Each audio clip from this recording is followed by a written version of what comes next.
Perfect. This Hangout on Air is now live. Good morning, live from Phoenix, Arizona. Saturday morning at 9 o'clock here and a billion o'clock somewhere else. We are joining for Break the Cage Saturday. Today, we're going to talk about the difference between skills and tools and why it is sometimes necessary and important to upgrade ours as we break the cage. This is a part of a series of 5 Hangouts. 1, 2, 3, 4, 5. Count them. The first one was getting clear objectives, why that mattered. The second one was strategizing which actions you're going to take. What are you going to do about those clear objectives? The third one, the one we did last week, was talking about our environment and sometimes people that needed or things that needed or situations that needed to be cleaned up. Today we're talking about number 4, which is skills. Skills. Sometimes in order to break the cage, change our life, make big moves, we have to acquire some skills. Lots of ways to do that, and we're going to talk about some of those today. Next week will be the 5th of 5, and that is mastering the psychology, and that is the big one for many people because we end up thinking we can't do things. We have blocks, barriers, frustrations, fears, and old scripts, and since Manny's here, I'll call it schema behavior that gets in the way of our implementation intentions. There's another cute one for Mr. Manny in Atlanta today. So today we're going to talk about 3 things: skills versus tools, learn how to get it done fast, and learn how to decide what you need. What you need is perpetually interesting because one of the cute excuses that people use a lot in getting ready to do something, it doesn't matter what it is, changing a relationship, losing weight, or launching a business on the internet, is I don't have everything I need. I got to get ready some more. I got to get some more tools. I got to get some more stuff. Then I'll be ready, and that one kills a lot of dreams dead in the water. So we're going to talk about that today. Before I do, I'm excited. We have people signing up for the book challenge. 4 days from today, Tuesday, we're launching our first 2-day book challenge. If you are watching this and if you have not signed up, what are you waiting for, man? When did you have an opportunity, you right there listening this minute, to write a book in 2 days? I mean, for real. So if you're too scared, okay, we can fix that. If you think you can't, okay, we can fix that. If you don't want to, okay, I can't fix that. But if you want to get it done, this is the time. We're launching on Tuesday. It's www.speedtoprofitmarketing.com/book challenge. Wake up and participate. That's your call to break the cage this morning on that particular thing. The other announcement is in 4 weeks from Monday, or 3 weeks from Monday. What's today? 25th. November 17, 18, and 19. So I guess it's 3 weeks from Monday. We are having our Speed to Profit Marketing Intensive, the last one for the year. The next one won't be until March of 2015. www.speedtoprofitmarketing.com/event. This event is for people who want to blow up their business right now, who want to put together the social media, YouTube, blogging, and other strategies online that create a presence for you so that you can get found and that you start occupying a position of authority in your niche. Now, if that's something you want to do, then this is for you. If it's not something you want to do, you can put earplugs in for that little piece. But if it's something you want to do, then that is for you. There's nothing like it. It's very small. I only have a couple spots left. There will be a dozen people here, and that's all. 3 days, intense work. This is not a sit and get where you take a bunch of notes and have to go home and figure it out. There'll be lots of doing in this intensive. All right, enough with the commercial announcements. We're moving on to Break the Cage. Today's title, Break the Cage, is Picking Up Skills. So what's a skill? A skill is something that you have either been taught and learned, or that you decided to teach yourself and learn. Or it's something you might have a natural affinity for. So you have some people that are natural at sports. You have them pick up any sport, whatever it is, and they can jump right in and do it really well, and after just a short time, they're playing with people that have worked for some lengthy period of time to get good at something. That's a natural affinity. Some people have a natural affinity for learning. They're able to learn quickly. One of the things I personally was blessed is I have a pretty good memory, and I have a natural ability to assimilate enormous quantities of information and put it all in a nice little framework so I can use it really fast. That has served me really well throughout my career. It's something I recognized I had, and I've milked the heck out of. Good for me. I don't know what your skills that you have are that are natural, and I hear some people tell me I don't have any, and that's, of course, nonsense. Everybody has gifts and talents. The secret, there's two pieces to this. One, figuring out what they are, and two, being willing to use them. Figuring out what your skills are and being willing to use them.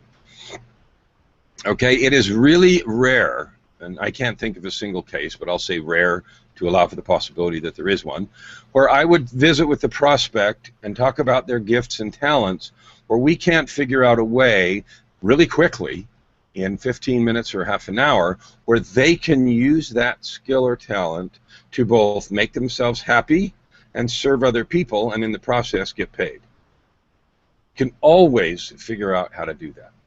Okay, because if you like to do something and you're good at it, there will be others that need your instruction, expertise, and shepherding if you choose to share it. It's also true that some people are better teachers than others, and that's another one of those skills. So what we're going to talk about today is the difference between skills and talents. A talent is something you're naturally blessed with, okay? It's something you perhaps have an affinity for, like we talked about a few minutes ago, something you can do really well, something that you pick up quickly, and that it seems natural to you sort of automatically. And in fact, one of the interesting things about talents is that you often don't know that you have them, and that you assume that everybody else can do the same thing, right? So in high school, I have an ear, a musical ear, where I know what pitches are when people play the piano, and I have perfect pitch. Essentially, I can sing a note and be either exactly right or very, very, very close.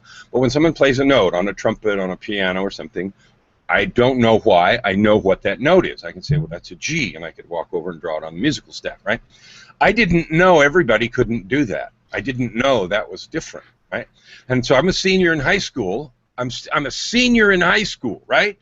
And I'm in jazz band, and I played the trumpet, and we were doing a lot of jazz things. And in those days, and still today, I think, part of the coolness of jazz bands is the lead trumpet plays stuff that's really high, way up in the atmosphere, right? I was not first chair because I never had the stratospheric range of some. I could do okay, but never the stratosphere.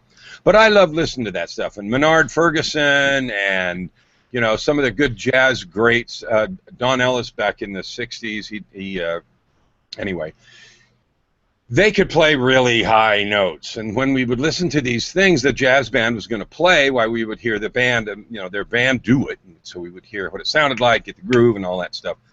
And when the trumpets would scream those notes, I'd say, oh man, there's a G, there's a double high C, you know. And after a while, the trumpet players would look at me and said, how do you know that? And I was those of you that know my story know that I was a backwards nerd in high school. I mean, very bookwormy, social skills at 0 because I'd skipped a grade and all that nonsense. Not nonsense, but it was actually life-shaping for me in a bad way. But anyway, so I was really embarrassed. I mean, I was like, oh crap, maybe it isn't. Maybe I did something wrong. Maybe I'm stupid. Maybe the world's going to fall on me right now. Oh no. And I said, well, I don't know. It just sounds like it. I don't know. And so somebody would run over to the piano and play it. Now trumpet, of course. This is the funny part. Trumpet is a note off. So trumpet's a B-flat trumpet, which means that when it plays a C, it sounds a B-flat on the piano. But I still knew it was a trumpet C. So you'd run over and play B-flat on the piano, and it was right. And they did that a few times. And yes, yes, yes, yes, over and over and over again, it was right. And finally I realized I could do that. And then the real revelation was that nobody else could do it in the room. I mean, there's other people that can do it. At first I didn't know what to do with that. So that is an example of a talent that I had that I didn't even know about. So one piece for getting skills and talents and starting a business, and again, there's a difference between skills and talents. I'm creating a difference for the purposes of this discussion.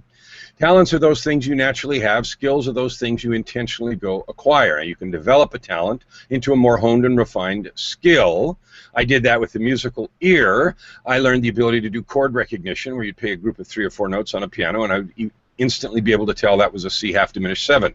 kind of skill, right? And I could do that for jazz transcription, and it served me really well in the studio when guitar players and others would come in to do music, and they would just play stuff, and I'd just write the chord chart out, and it'd take about 10 minutes instead of 3 hours, because I could hear what they were doing, and I could just write it out, and I could do the same thing with rhythm and just draw the measures, and I didn't actually transcribe the notes. I just did a chord chart with chords on it and bar lines. And so in 5 minutes, maybe 10 max, I would have their entire song scripted out so we could start making beats on the drum machine and doing things. And that was my specialty, to turn singer-songwriter stuff into whole albums. I did dozens of albums that way. Okay, so that was an example of taking a talent that I had and turning it into a skill or improving it. All right, my point about using me for an example is that I don't know yours, or I'd use yours. So if you want to do something, break the cage, which is what today is talked about. Breaking the cage means we're stuck. I did a Facebook post this morning about failure, about why we fail, not why, about what happens when we fail, about it building an institutional memory in us, and about it being discouraging. Now, I'm going to do a whole nother series on the discouragement dance, or the dance of discouragement, not today. But the thing about failure this morning is it's easy to say to someone, oh, just get up and try again. And you know what, when you have a history of failure and you do it enough times, and it might be coupled with self-defeating behaviors and a bunch of other things, it's more than, you know, just get up and do it again. It's pretty discouraging, and it's another layer of difficulty to just stand up and do that again.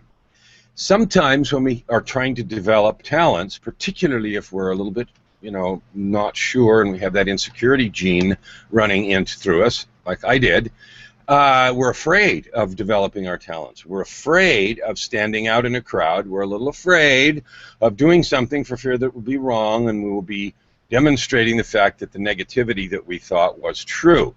So first of all, if you want to break the cage, meaning make radical change and move any piece of your life or all pieces of your life, I use body, being, balance, and business, but there are other ways to divide up your life. Sometimes I call it purpose, power, leadership, and legacy.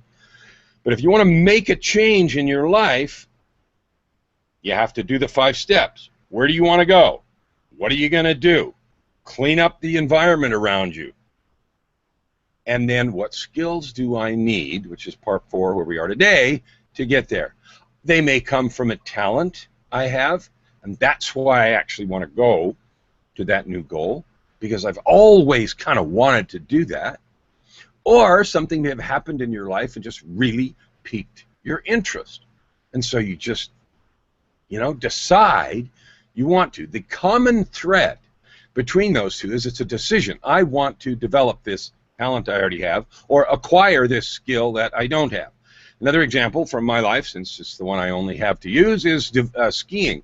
I had a friend when I was young who skied all the time. His dad was an accountant, and just before tax season, April 15th, he would always take a few days off school and go skiing with his family. Now, I never learned to ski as a kid, and I was always jealous. It was a rich man's sport, and we grew up not that way, but this fellow was in our church, and so he lived not too far away, but in several subdivisions away, and so he had a lot nicer place and a pool and cool stuff that people that had some money had back then.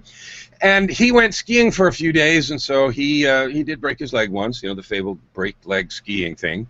But he did that, and I always wanted to do that. I was not particularly coordinated as a very youngster. When I grew up and finally hit puberty way later, like a year or two later than others, I was a late bloomer, I got some coordination in life, and so I actually learned to be okay, never really good at sports, but okay, so that I was at least in the average ranks. And skiing was something I wanted to learn how to do really badly, but never did all my life. And finally, when I was 45 years old, something changed in my life, circumstances, and that's a different story. Decided I'm going to pick up that skill. Went every weekend, did lots of bad things like fall on my face and slide down ice-covered slopes for hundreds of meters and second-degree burns and burned up clothes, and literally, the heat was so great with the sliding. Thought I was going to fall off a cliff. All kinds, long story short, mastered that skill, and I can do black and double blacks now. But I was, going to master that skill or die, which I almost did. So that is the first piece. Decide whether you have a talent for something. Doesn't matter. If you do, you can develop that latent talent or developing a skill. So the difference, talents is what you have, skills is what you develop. You can develop your talents, integrator skills. The first thing is, what skills do you need to break this particular cage? So when I started marketing online in internet land after I retired from my 30 years in energy, I didn't know anything about internet marketing. I had to get those skills. You might have that feeling too. I knew a lot about marketing and behavior, but I did not know anything about how to do anything on the internet. So I spent a lot of time and a lot of money getting some coaches, getting some teachers, going through some courses, but I did it with a very specific and intentional goal. I'm not advocating shiny objects where you go buy everything just to have it. Specific goals, because I had a specific goal and I'd gone through the other steps, and I was now acquiring an obviously needed skill, the deficiency of which had been manifest by my lack of ability to do certain things. All right, so I've gone on 20 minutes, now we started late, 15 minutes, without asking input from Manny or Rick. I don't know where Joy is, but she may not. She was up extremely late last night, so she may still be asleep. I don't know. But anyway, so Manny or Rick, my rant so far, chime in if you'd like. If you don't, I'll just keep moving on. Well, I like the concept of moving from talent to skill. And using the clarity of the goal as a magnet to kind of guide that. That's thank you. That's really important. You may or may not have a talent. So one of the things I do a lot is I direct choirs. Okay, sometimes I've done it professionally, sometimes lots and lots and lots. Mostly I've done it volunteer work in church because I'm active in church, and so I do a lot of stuff in church. And one of the things I get asked to do regularly is direct the choir. I hear people all the time tell me I have no talent, I can't do this, and I just dismiss it. It's nonsense. I won't hear of it. Just come, I can teach you. And so whether they had or didn't have a talent, I don't ever find out by taking them to the piano and seeing if they can follow certain notes and, you know, I don't do that. I just assume that they have enough that we can develop and start going. And again, Manny's right. The goal, the intent, the purpose is we're going to sing as our little church choir here. It might be 5 people, it might be 40. I've had all ranges up to 100. But whatever the size is, at 5, 10 maybe, 10 to 100. Anyway, whatever the size is. Joy, can you hear me? Yeah. I need to mute. Mute, mute, mute, mute, mute. Thank you. So whatever the size is, 10 to 100, I just assume that the goal that Manny talked about, which is we're going to sing in church in 3 weeks, or we're going to have our choir regularly, and we're going to meet every Sunday and practice for an hour, and we're going to learn these songs for Christmas, or for Easter, or for patriotic days, or whatever.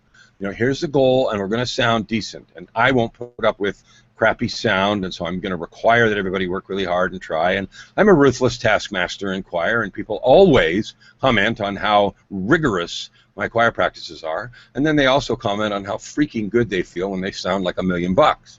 So that process is one of the reasons why I coach what I do, but it is exactly driven by what Manny said. Talent or not, they're going to develop a skill aimed at a goal that has a fixed deadline, meaning the time we're going to sing in church is fixed, and so that powers the drive and excuses my ruthless behavior of saying, you know, we can't get up and sound like that. We're trying to add to the service, people. I don't want people sitting in the audience feeling sorry for the poor choir members up there. All right, so that's the kind of, and it's funny, and everybody laughs and all that stuff, so I keep it light. So that's a perfect segue into number 2. Learn how to decide which ones you need. Well, I didn't need to learn how to ski.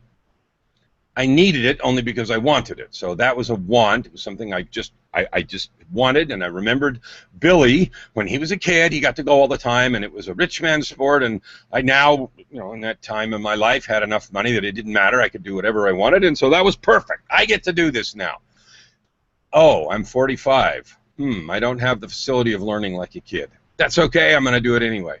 The side note to that story is I didn't learn to snowboard till I was 50, and I took the same approach. I hired an instructor alone, privately, all day long for several days, every weekend, like once or twice a weekend for several weeks, like 3 or 4 weeks, so like 8 or 9 days of private all-day instruction. And it was hysterical because I absolutely, I mean, I was like way older. He was 20-something and I was 50.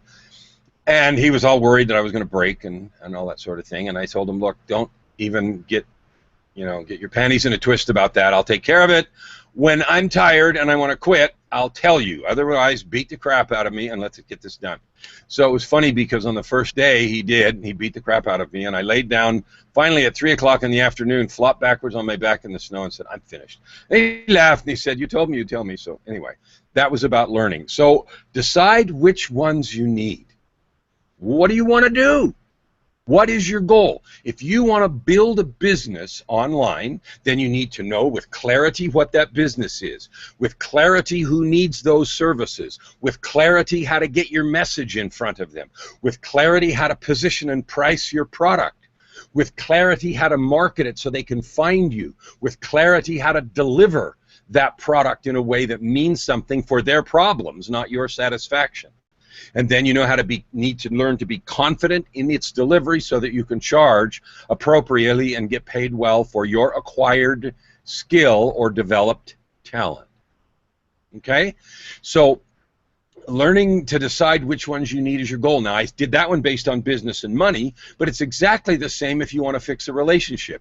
My relationship sucks. We argue a lot. We don't do anything together. Okay. What do you want the relationship to look like? Well, I'd like to be able to get through 3 days without saying grumpy words. Okay, so 3 days without grumpy words. How long is your grumpy word time right now? 5 minutes? An hour? Half a day? Okay, what are the arguments about? What does that demonstrate? What is the skill that you need? What is the different viewpoint?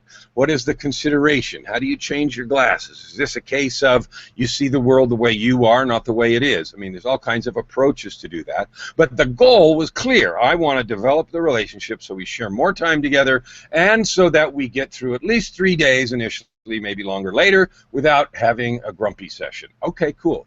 So that's a clear goal. We can talk about the skills that you have. We can relate them to other areas of your life, work, animals, other relationships that you have that seem less stressful. What is it that you need to learn to do to get to the goal that you want?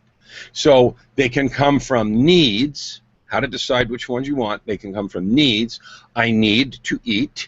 I need to pay rent. I need to get on with the relationships. I need to understand my children better, what's going on in their lives and why they are or aren't doing certain things. I need to get better at relating to work because it's so stressful every day. You know, there can be a lot of reasons. You pick the things you need to do, and then you back up, and this is again best accomplished with a coach, but you back up and say, what skills do I want to acquire so that I can accomplish that objective? And the so that is really important, because when it's nebulous, unless it's driven just by an irrational desire like my skiing was, I just wanted it, that future vision of a day or a week without a distressing situation at work or a bigger paycheck every month or whatever can be a big driver, because you can look at that and say, I see that check. I see that time when I get $10,000 a month or $20,000 or whatever the number is you want. And having that vision then gives you the power and the strength when you go through periods of discouragement, like I talked about in my Facebook. So deciding what skills you need are simply a matter of lining up the goal that you have with your present state. What things are standing in the way of me getting to that goal? Well, I don't know how to stand up on skis, so skiing down that black slope is out of the question. I can't stand up on them. I can't get off a chairlift without falling down 3 times. Okay, so there's some rudimentary skills I need to develop. All right, so that's easy. Let me ask if there's comments. I see Joy's joined us now. Rick, any thoughts? The stuff that you're talking about, Kellen, take a deep breath. It's very reactivating for me. These are things that I've heard many times in my life and I've thought about many times. And when you talk about being anxious or scared out of my wits about actually making some choices and taking action, the voices in my head are screaming at at a high din, but at the same time, for example, when you talked about perfect pitch, which I don't have, but I have friends who have perfect pitch, I appreciated the story, and I recognize that there are places where I have those gifts, and to figure out how to harness them and put them to good use is what scares the heck out of me, frankly. Because Well, maybe I could, I might be ready to do something, and oh my goodness. you know what? I thank you for putting that in there, because that is so normal. Being frightened that we're going to suck at something, or that we're going to flap around in the breeze, twist in the wind when we try to do something, is a really normal experience. And so we all end up with the same choice, Rick, and anyone else who's listening, and that is this. I am going to continue to hide my light under a bushel and do nothing because I'm scared that I'm going to suck at it, or someone's going to laugh, or I'm not going to be as good as I thought I was, or whatever the fear is. We can articulate it however is necessary, until I die, in which case then I never will have to worry about the fact that I didn't do that. You're right. And you also died with your music inside of you. And you also didn't help any of those people you could. And you also didn't make the money you could have made. Great trade. And so the answer at our age is the same as it is when you're 20 or 25 or 30. Now, when you're young and you're short, you're 3 feet tall, you can fall down. It's less distance to the ground. You don't break things. When you fall from our age and height, perhaps you break a few more things. But most of it is just pride and stupidity. And those things are not necessary baggage anyway. And so to enjoy life, it's to slap those voices around and say, thank you for your input, dump, and just move on, because the choice is really simple. Live your life in the fear of those constraints, or get off your butt and make the choices, and guess what? Fail, and fail, and fail again. But each time you suck a little less. So I have a coach who said to me, do it and you suck, do it and you suck less, do it and you're good at it. Okay, do it and you suck, do it and you don't suck, do it and you're good at it, or suck less in the middle. Okay, that's it.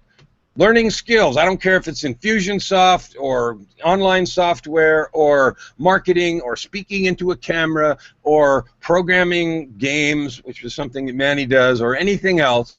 Do it and you suck, do it and you finally don't suck, do it and you're really good at it. And people say, how did you do that? Well, I'll tell you, and I just did. So your experience is very normal, and it is very typical of people who do not get shit done. And if you want to make that change in your life, there's only one answer, and that is jump. All right, number 3, how to get it done fast. And so this is the key, because a lot of times we don't start on a path because we're afraid of it. And we're afraid it'll take a long time, and we'll get discouraged, and we'll give up, and it won't be as much fun as we thought. And you know what? All of those things might be true. You might get discouraged, and you might feel like giving up, and you might suck at it. All of those things are true. Edison sucked at light bulbs 10,000 times until he finally made one. You know, sports people who are now champion athletes sucked the first time. I sucked when I got off a ski lift. I think I probably fell down maybe 500 times on ski chairs before I figured out how to get off elegantly, gracefully, and go ripping down the hill. Okay, and it wasn't one day, it was a process. All right, so how to get it done fast. Okay, there are 3 parts to how to get it done fast. This is the crux of all this. After you figured out what you want to do and all that other good stuff. Number 1, make a firm commitment. Make a bulletproof, firm commitment that you're going to get to the other side of this mountain, period. Not maybe, not sort of, not I hope, not I'll try. I'm getting down this flipping hill elegantly and on my feet. There was a run in Lake Tahoe that I did on Squaw Valley. It was a black called Dog Leg or Dog something. Red Dog, that was it.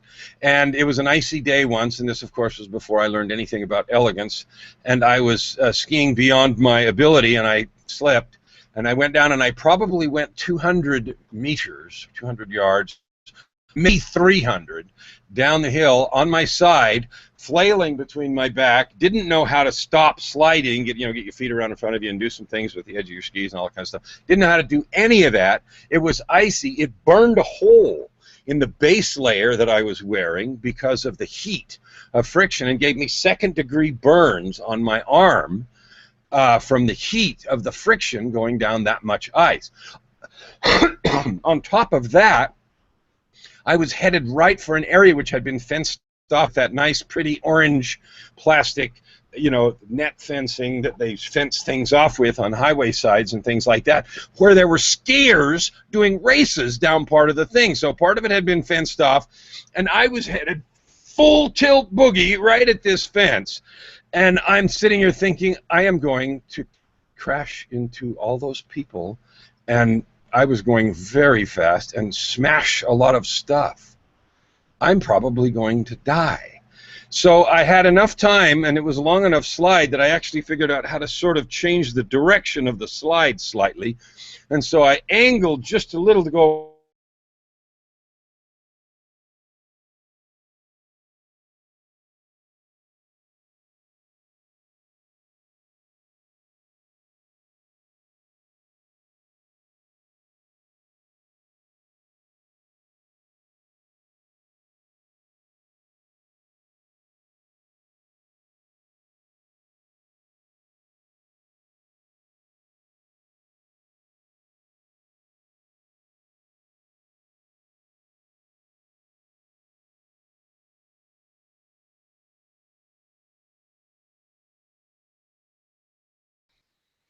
So I'm on my phone.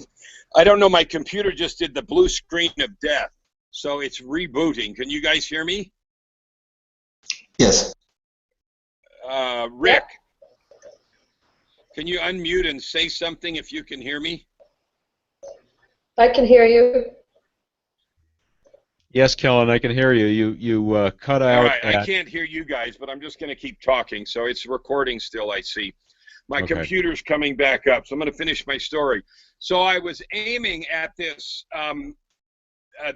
the race, and then I got myself aimed to the side, and then I realized that I had aimed myself right to go over a cliff.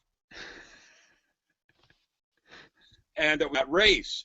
And I thought, oh, this is not going to be good. Now I am really going to die. And so I realized then finally I got my aiming skills just a little better, and I was going to then go down a 5-foot wide space that was between the racing area and the cliff. And I finally aimed myself at that direction and grabbed a hold of the netting as I went by and managed not to die. So that was my story there. The point about doing it is just to take the steps and do it. Now, so the key to learning quickly, and I'm a little better like ever. Number one, you have to make a bulletproof commitment to do it. Okay. Number two, you have to get really clear on what you want to do. Okay. Really clear on what you want to do. And number three, you have to get help to stay accountable. Okay, get help to stay accountable to learn whatever skill you're going to learn. So whether you pick a coach or a friend, if someone's going to help you, be really ruthless with you, that's fine. Number one, you get really clear on what skill you want to acquire, and it means by when. So this is the do what by when. And number two, that's ringing. This is not helpful today. Everything's attacking me. Anyway, so get really clear on what you want to do. Get started with deadlines, and don't let anything distract you with your commitment and your clarity, and then get some help. My other computer's back up. Let me see if I can join you there. This has been a little bit distressing and funny because I had to grab my phone quick while it rebooted. So hang on just a second. Sorry about the flamboyant nonsense today of all of this ridiculous computer dance. I don't know why it crashed. I had a blue screen of death from a driver conflict, so I don't know what that was about, but hey, whatever. Okay, so let's pop this and this and this and say OK. Open that. Join. Am I here? Your voice is here. Okay. Well, I appreciate all of you for bearing with this nonsense today. I'm really sorry. I think personally, I think this is perfect in the context of what you're talking about today, being determined that you're going to have this hangout and share this information with us, despite despite a number of distractions and problems you have. You're going to get this done. Pretty much. Pretty much. So anyway, thank you for bearing with me. This is a perfect example of getting through it at all costs. That's exactly right. And I grabbed my phone. I thought, if I can grab my phone, well, this reboots, and I did. So now that I can hear you, Rick, could you actually hear me and my story while I was on the phone part? Yes. Good. Yes. It was choppy, but it definitely came across, and that was good because I couldn't stand the suspense about what had happened. I really thought I was going to die. I actually did, just sliding down that hill for a few seconds. And then I got up and had to go dress second-degree burns, and then of course, I got up and skied again. I mean, I'm just not one to go lay around and do nothing, whatever. All right, so that's the end. We've run over time a little bit because of my technical difficulties. But I want you to have the courage and the commitment to acquire the skills that you need to acquire, okay? Making big changes in our lives often requires us to get new skills. Sometimes the skills are learning skills, sometimes they're physical skills. But whatever they are, getting a commitment, getting clarity, and getting accountability in some way, an accountability framework, they're the three keys. If you want to do something fast, so point 3 was how to do it fast. You can do it the slow way, over months or years, or you can do it quickly. And the reason commitment, clarity, and coaching are the fast way is because the commitment, being bulletproof, gets you through the obstacles, just like the little mess here, and my pretty little green screen's not back up, and that doesn't matter. The clarity about exactly what you want to do is the thing that keeps you alive and keeps you moving and lets you throw away distractions when they get in the way.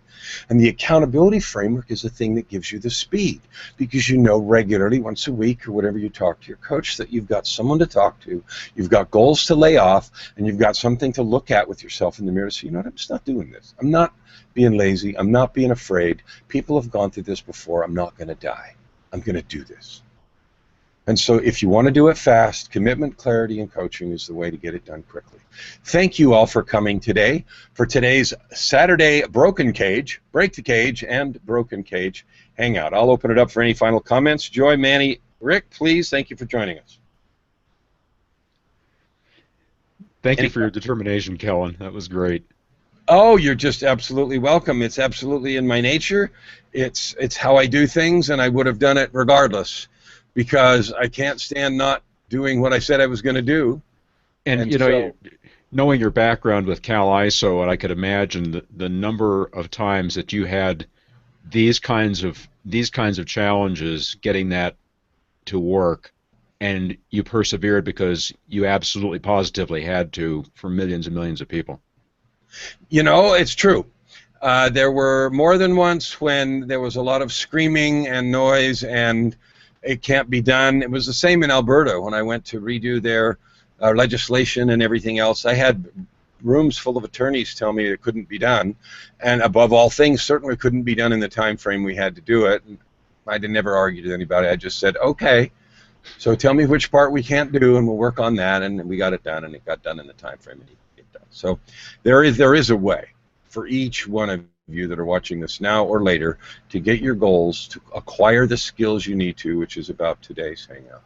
And if you need some help, www.breakthecagenow.com is the place where you can engage me to get you rolling. But if you don't engage me, I don't really care if that's not the right fit. Find one that is and make it happen.